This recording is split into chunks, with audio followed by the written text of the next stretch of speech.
Welcome everybody back to another episode of the Figure Kit Garage for the second of my out-of-the-box reviews tonight. This and one other kit come from Dead End Resin, Mr. David Diaz's company, and these were picked up at the Want-A-Fest weekend on Facebook as well.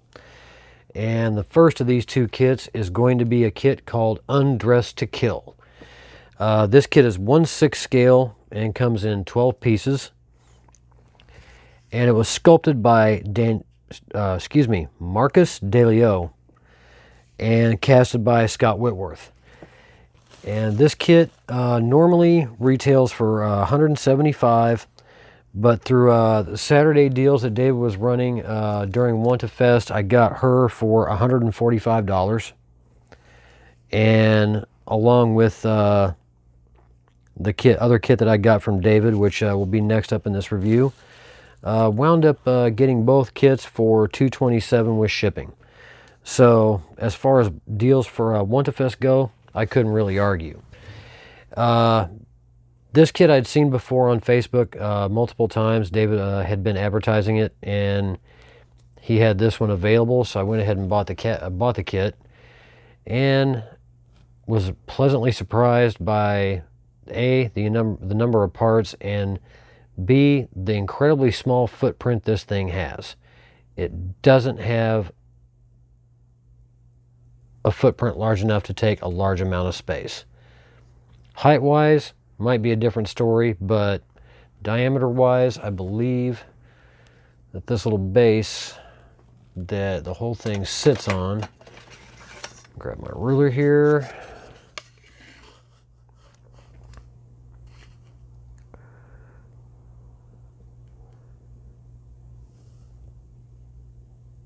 just a hair under 5 inches in diameter.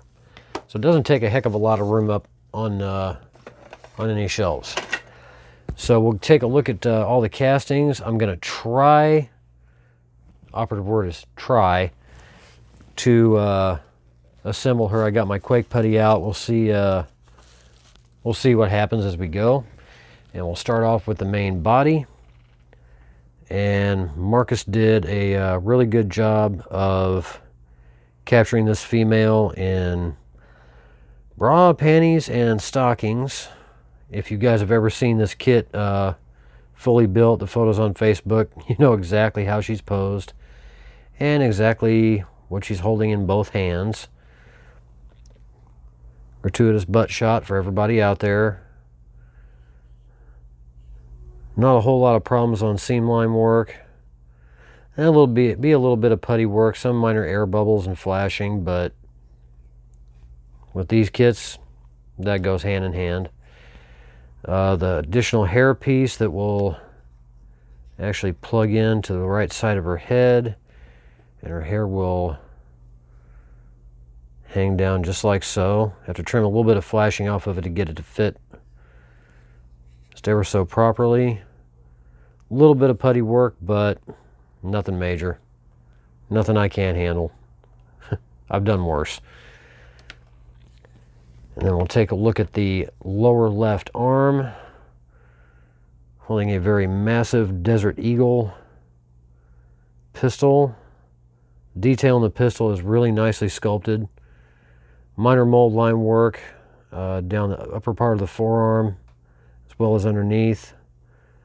A few air bubbles here and there, but no major complaints. It's actually a really nice kit once it's fully completed. And then the right forearm with a big damn gun. Oh, a little out of focus. There we go.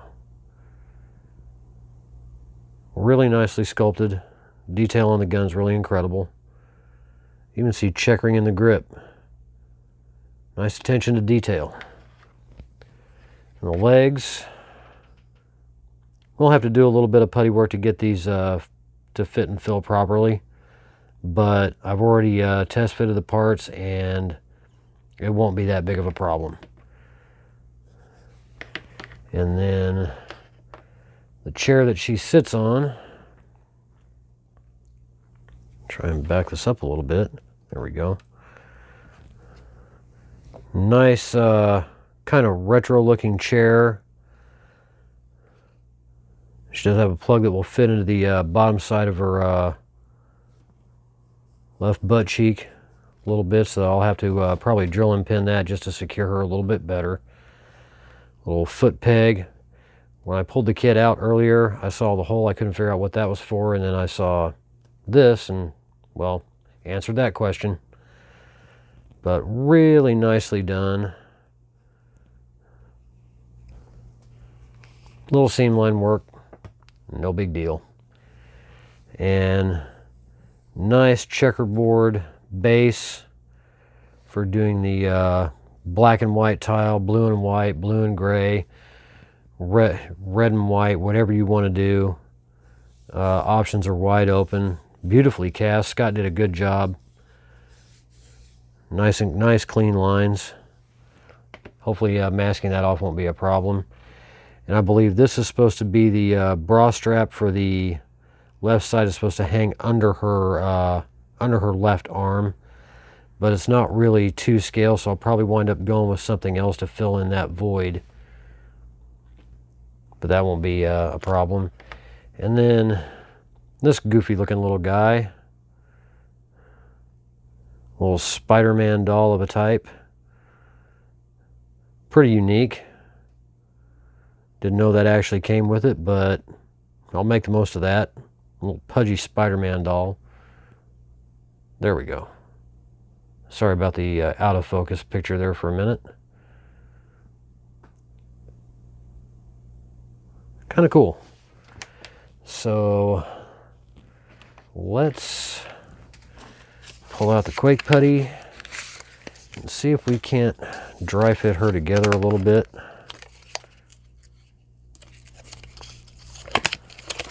Or all the way, and see how well she'll sit without hopefully toppling over and falling into a million pieces.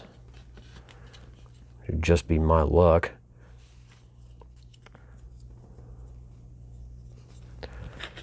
Let's see. Left leg. It looks like that'll hold.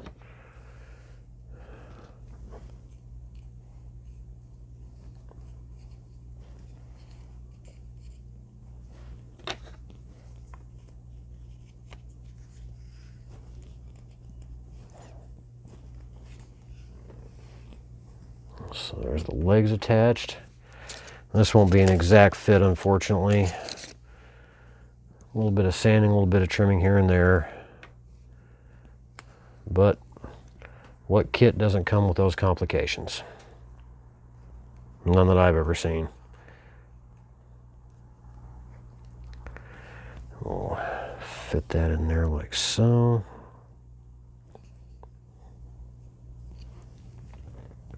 I'll try to get an accurate measurement as to how tall she's really going to be when she's built.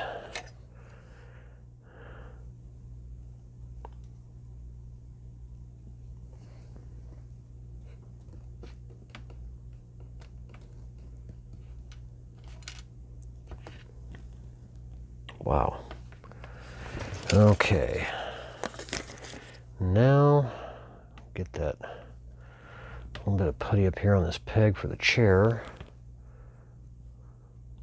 Sorry about the camera shake, folks. Didn't mean to hit it.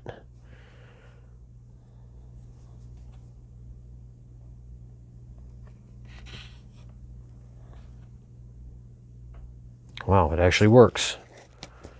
Miracles never cease, especially here in the Figure Kit Garage.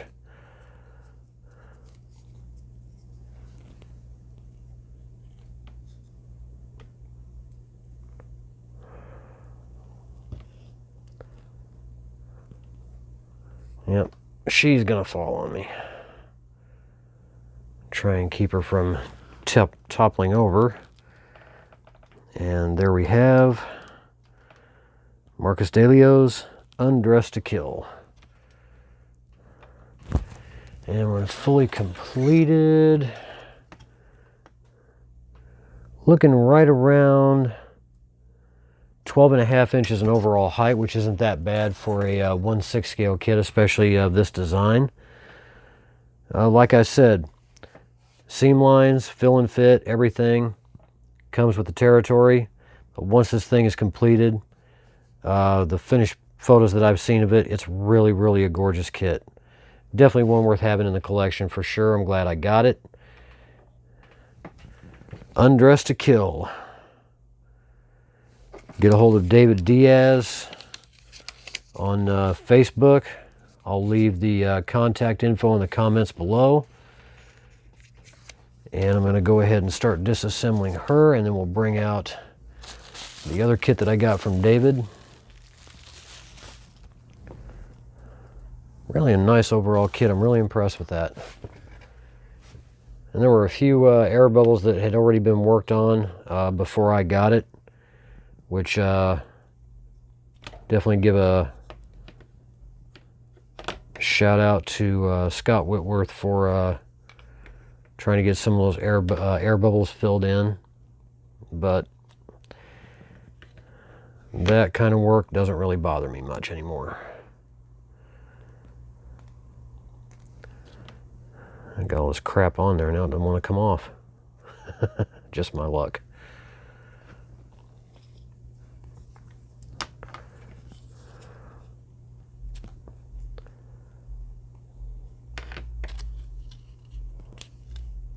There we go.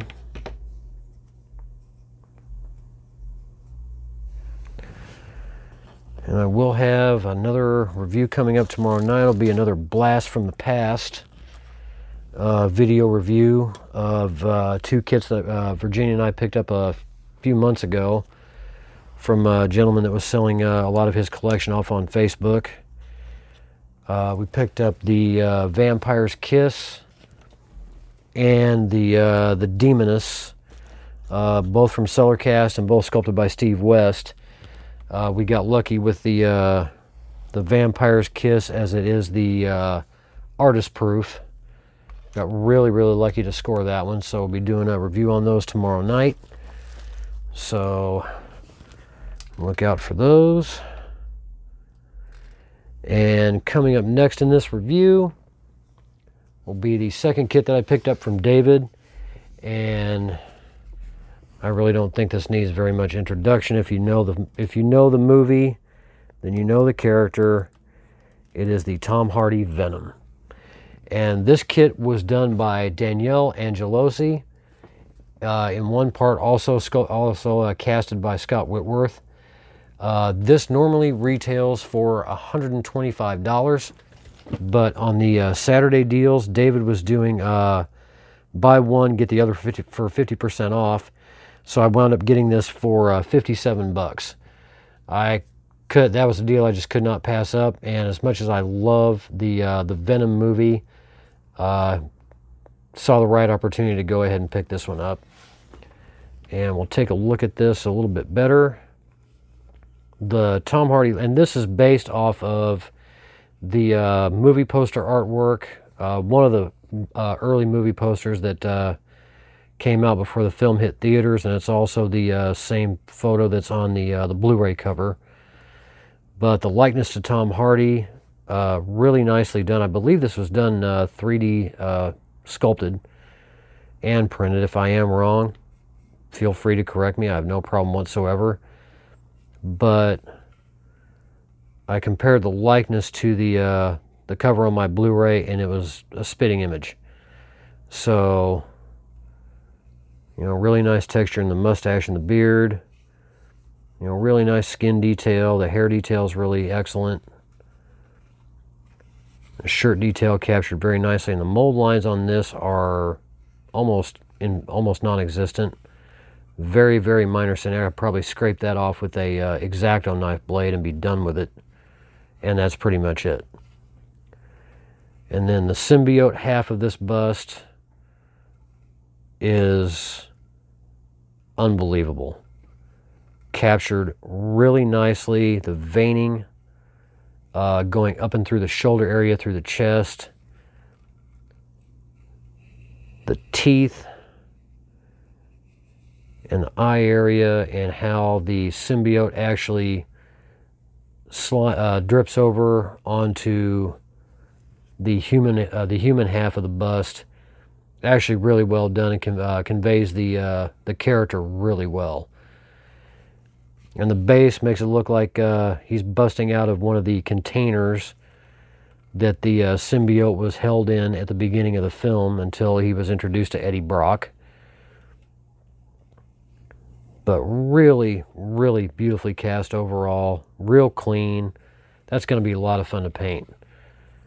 And this being the second Venom bust that I have in my collection now, the other one being the Troy McDevitt Venom, I'm really going to have a lot of fun with this and enjoy this. So if you're interested in this kit, get a hold of David Diaz on Facebook. This kit is definitely worth it. It's hollow cast, so it's really lightweight. And overall height-wise, we're looking at just a little under 8.5 inches in overall height. And it is 1/4 scale. So not a lot of room to take up on a shelf. Just to have that face looking back at you. So, like I said, David Diaz, I believe, still has these currently available. Get a hold of him if you're interested. Want to thank you all for tuning in once again to the Figure Kit Garage. We'll hopefully be back again next week with my kits from Angelo Valletta at Goodfellas Resin. Just got word that they've been molded and will ship out this coming Saturday, so I'm really looking forward to getting those. Can't wait to show those off. So for the Figure Kit Garage, I want to wish everybody a good night. Enjoy your weekend. Stay safe. Stay healthy. Build a kit.